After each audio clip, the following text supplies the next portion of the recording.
Ja, za določene avtomobile se pa splača tudi malo prej nastaviti budilko. Danes sem ostal recimo že ob 5:30.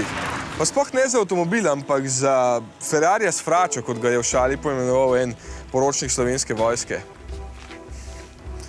Za vozilo, ki stane 2 milijona evrov in zaradi katerega je šlo kar nekaj politikov in poslovnežev v zapor. Ampak mene prav nič od tega danes ne zanima, pa samo to, če je ta 26-tonska pošast res 100 na uro. Da, to je Svarun. Ne Patria, Hejvok, kot mu pravijo Finci in Američani. Mi smo mu nadeli ime iz slovanske mitologije. In tole ima 8-kolesni pogon. Baje se lahko obrne skoraj na mestu, ima vzdolžno in prečno zaporo diferencijala in baje se ga obstreljevali talibani z bazukami, pa mu ni bilo skoraj nič.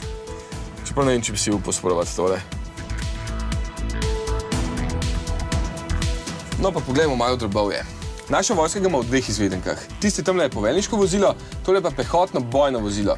Razlika je samo v tem, da ima tisti več računalnikov notri in zveze z ostalimi na višjem nivoju, na zunaj sta pa popolnoma enaka.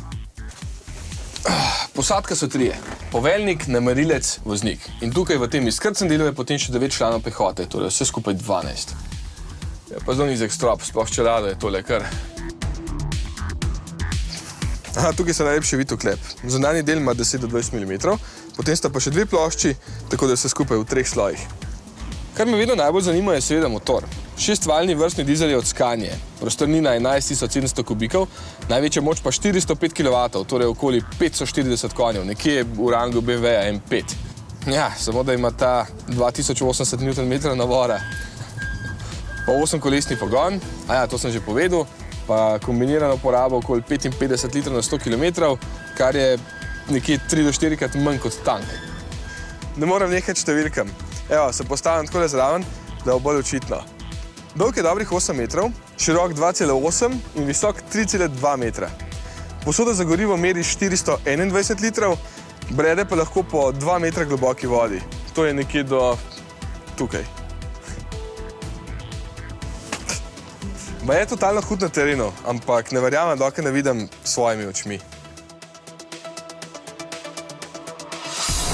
Evo, smo li štartali prvo vožnjo v Svarunu. Bejda, klede je marsikdo bruha, tako da upam, da jaz ne bom rabil. 157. logistični polk, 5. četa kolesnih vozil se vozi Svaruni, imenujejo pa jih tudi Motorpol. Enota zagotavlja bojne zmogljivosti za izvajanje nalog nacionalne obrambe in zavezništva zunaj slovenskega ozemlja, deluje pa tudi v mednarodnih operacijah in misijah. Morda kot zanimivost, Patrije bodo imeli tudi Hrvati, Švedi, Arabci, jasno Finci in pa Poljaki, ki so jih naročili kar 690. No, zdaj se peljemo po avtocesti, kjer je končna brzina Svaruna 105 km/h, čeprav se smejo oni voziti 80 km/h, to je pač omejitev. Od prvotno naročenih 135 jih imamo zdaj samo 30, lahko pa iz prve roke povem, da je tole pač hud stroj. Ne bi bil lih miren, če bi se vozil avto pa tole za mano s tem mitraljezom na glavi. Urjenje poteka 13 tednov za voznika, obvezna je C kategorija in vet voznika. Vsako leto mora narediti tako tehnični pregled, ima prometno dovoljenje kot navadni avtomobili in imeti mora urejeno obvezno zavarovanje. Ampak, ko se vozi po cesti, mora imeti obvezno še spremljevalno vozilo. Samo eno, če sta največ 2 Svaruna, oziroma če jih je več, vsaj 2.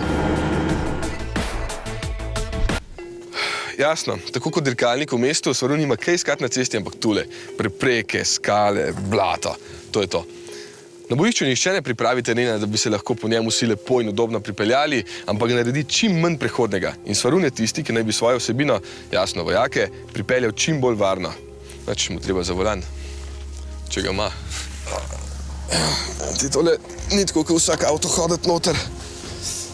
Tako da, evo postopek, lahko noter. Tukaj je sicer milijon enih gumbov, ki jih jaz pač ne bom pritiskal. Mene zanimajo samo volan, pedala za plin, zavoro, sedež si mora nastaviti, pa menjalnik. Aha, tukaj je, evo, 26 ton se bo zdaj premaknili. Zdaj se mora sam zdi, če malo nastaviti, ne, nižji.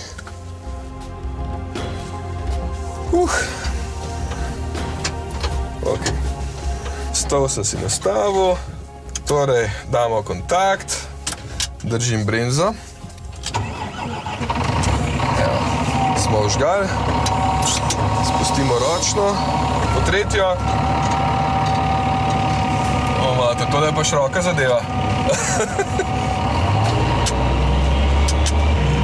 Sama pa zelo udobna vožnja. Terenom gre boljš kot marsikaj.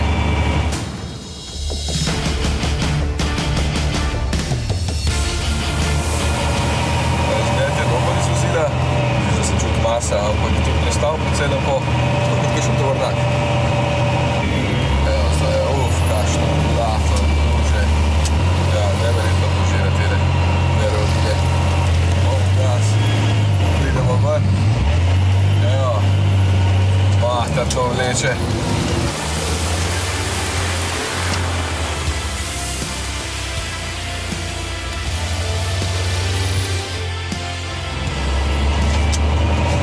Ja, to, mislim, če te hoče kdaj kakšen izsilt po mojem, da v tem moj avto te ne bi. Evo, družica, gas.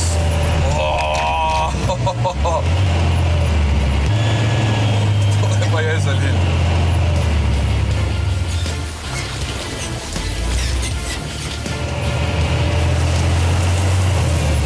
Še povedi, prav, da moram gas potisniti.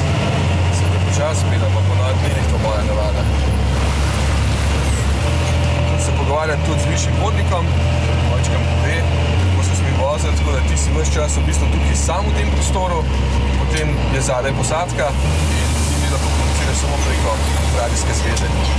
Je pa tako, da kadar je na bojišču, se tale šipa spusti dol in potem vidiš samo čez en tako čist mečko na linico tukaj zgori in to je vse. In ugasno vozilo, evo, to je to. Enostavno kot pasel, sam Nino. Sem bil prav prepočasen, a ne? Ja, malo ja, dobro, vse.